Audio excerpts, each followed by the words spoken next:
Selamat datang di Bincang-Bincang Mobil. Kali ini saya Adit ditemani oleh Pak Rio dari BYD Harmoni Kuningan.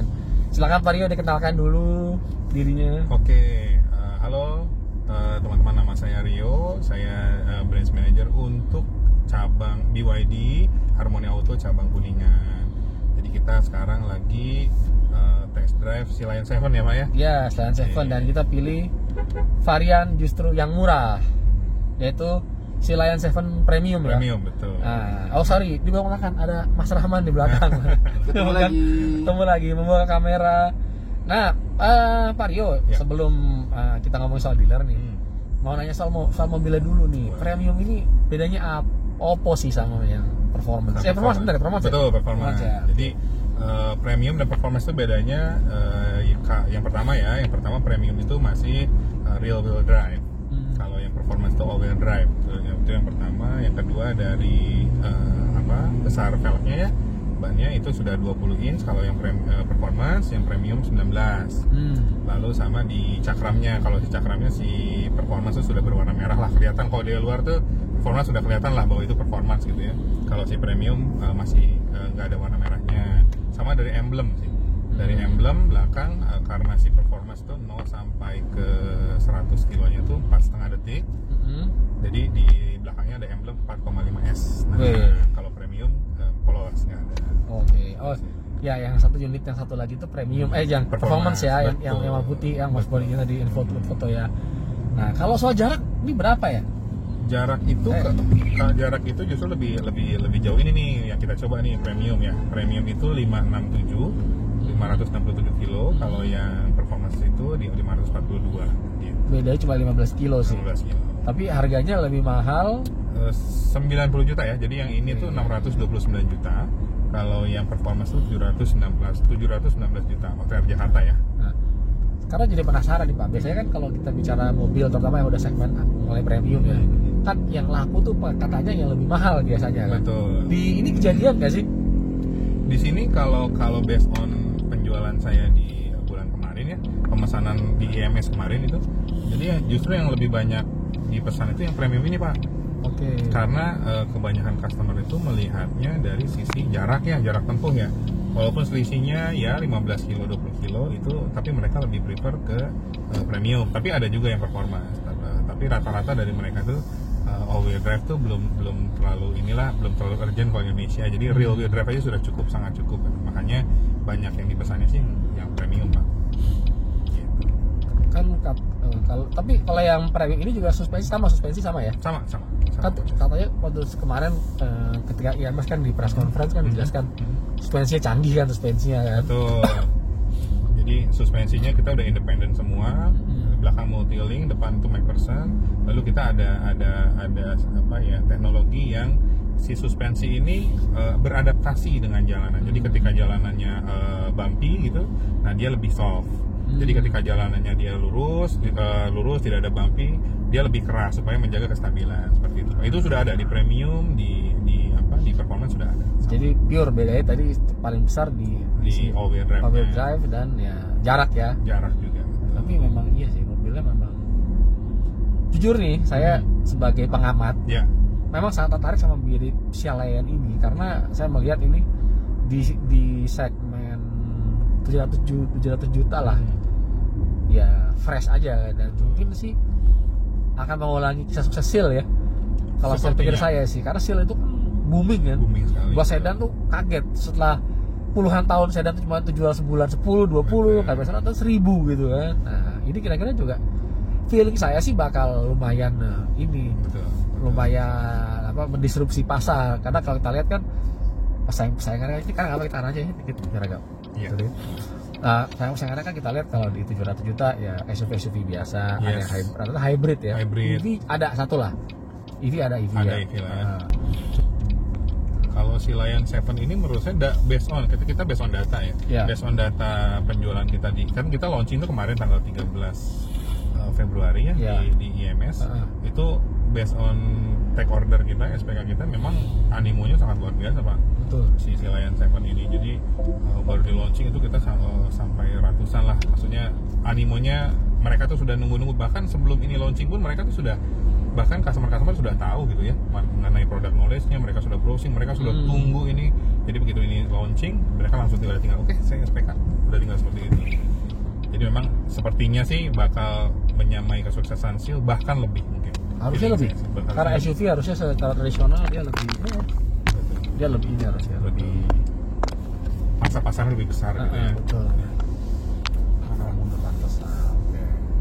Nah, kalau ini kalau istri saya nih Pak Epe sih enak ya, emang sih bentuknya juga keren. Kita ngeliat perpaduan antara ya kalau kita sebut merek luar ya, antara Porsche Cayenne sama Lamborghini Urus kalau saya bilang gitu. Which is itu mau bilang harganya M-nya udah banyak gitu, cuma M1 udah banyak banget lah.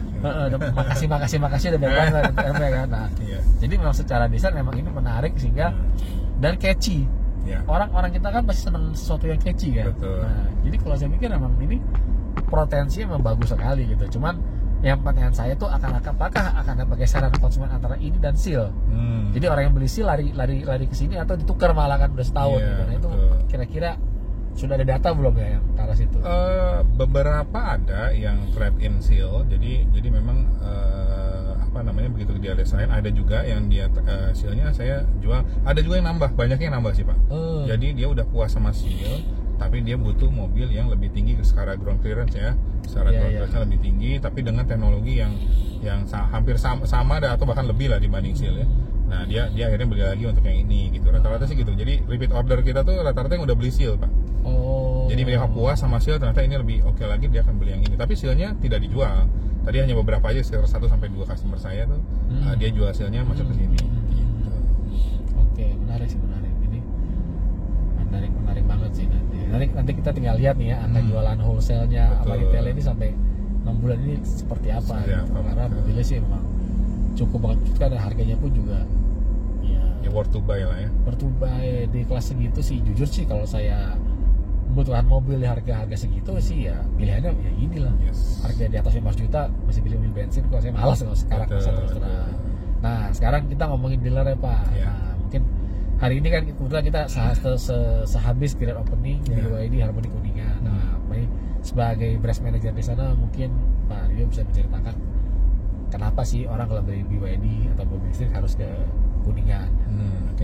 Nah itu kita namanya BYD Harmony Auto Kuningan.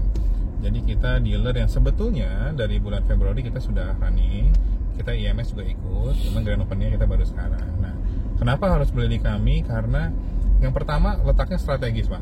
Jadi kita terletak alamat kita tuh Jalan Gatot Subroto Kavling 42, jadi sangat mudah ditemukan, di Google Map juga sudah ada. Jadi sangat mudah terjangkau, dan ditambah lagi pelayanan kita yang sudah pasti memuaskan. Lalu juga kita ada 3S di dealer kita, jadi sales, service, dan spare part kita sudah komplit, one stop shopping lah di kita. Lalu yang berikutnya promo-promonya pasti lebih menarik dibanding dealer lain. Contoh promonya apa nih? Contoh promonya itu dari kita ya, dari Silayan itu kita sudah Silayan 7 ya. Dari Silayan 7 kita bisa kasih seperti free Wallmont charging, lalu free V2L, free portable charging, lalu surat jalan untuk customer selagi menunggu SNK itu kita kasih. Lalu juga kaca filmnya kita kasih vehicle yang Diamond series, bukan yang vehicle yang itulah apa yang biasa ya, kita vehicle Diamond series. Nah itu juga sudah termasuk benefit untuk customer ketika membeli di dealer kami seperti itu. Tapi ini soal dealer kita udah bahas. Ini sebagai pengalaman. Pak Rio udah berapa tahun sih main di dealer mobil? Di otomotif lah. Oh, di otomotif baru pas saya belum lama, dari 2011 ya. Berarti sekitar berapa? 14 tahun lah ya. 14 tahun saya main di otomotif, dari mulai sales sampai sekarang. Ini kita ya dari berbagai macam merek lah ya. Sehingga akhirnya saya berlabuh di BYD seperti itu. Nah, mungkin pengalaman ini udah kisah ringan-ringan nih guys. Pengalaman apa sih? Terutama terkait menjual mobil listrik ya kan, BYD udah setahun ya. Betul. Lebih tahun. Ada nggak sih pengalaman yang customer yang paling customer apa? Sebetulnya challenge sebenarnya kalau saya lihat penjualan mobil listrik tidak hanya BYD ya. Jadi penjualan mobil listrik di Indonesia awalnya itu challenge buat saya. Kenapa? Karena customer rata-rata belum percaya Pak sama yang namanya listrik. Ya, SPKL ini sudah banyak belum? Nanti ada baterainya meledak tidak, seperti itu kan banyak ya asumsi-asumsi seperti itu. Tapi seiring berjalannya waktu kita edukasi customer, apalagi saya ada di brand nomor 1 EV di Indonesia, bahkan di dunia sekarang di BYD ini. Jadi saya sudah sangat apa ya, kalau kita sebut pede lah jual customer pun sangat safety karena kita baterainya kita sudah pakai blade baterai yang tidak ada cairan, tidak ada gas sama sekali, jadi minim sekali untuk ledakan. Ya dari awal saya penjualan mobil listrik sampai sekarang, memang sekarang customer sudah teredukasi dengan baik, jadi tidak takut lagi beli EV, cuma lebih mudah sih saya rasa. Jadi begitu ya, yang memang ya sudah setahun memang harusnya sudah inilah. Adopsinya juga orang udah mulai paham. Betul. Sih. Udah orang makin sini dan minat orang semakin tinggi. Betul. Karena memang harus diakui enak dan operasionalnya murah. Betul. Dan Jakarta bebas ganjil genap. Itu 3 poin itu yang sebenarnya banyak benefitnya ya. Kalau kita ngomong cost, itu kita sangat mereduce cost sekali dari cost ya bensin tadi. Kalau kita kalikan ya sekarang kalau dengan biaya 2.400 per kWh gitu ya, dengan kapasitas baterai kita kan 82, 2000 dikali 82 160 something ya, 160.000 something itu bisa menempuh jarak sampai 567. Itu kalau dibandingkan dengan mobil bensin kan ya sangat jauh gitu ya Pak. Iya, betul. Lalu juga dari ganjil genap bebas, betul. Lalu pajak tahunan jangan lupa. Pajak tahunannya ratusan ribu saja Pak, nggak sampai 1 juta. Betul. Mobil sebagus ini, mobil semewah ini pajak tahunnya tidak sampai 1 juta. Itu menjadi benefit untuk customer sih Pak. Gitu. Jadi memang sebenarnya bisa dibilang 2025 ini harusnya penjualan mobil listrik akan lebih meningkat lagi ya. Betul, prediksinya seperti itu. Apalagi dengan mobil seperti ini yang seal aja bisa laku, apalagi yang SUV seperti ini. Sekilas mobil ini emang oke sih. Enak ya Pak ya? Enak. Akan seru lagi kalau dibawa ke tempat yang lebih menantang. Menantang ya. Saya kontak Pak Luther. Boleh. Jangan lupa like, subscribe, dan komen di sini. Sampai jumpa. Thank you.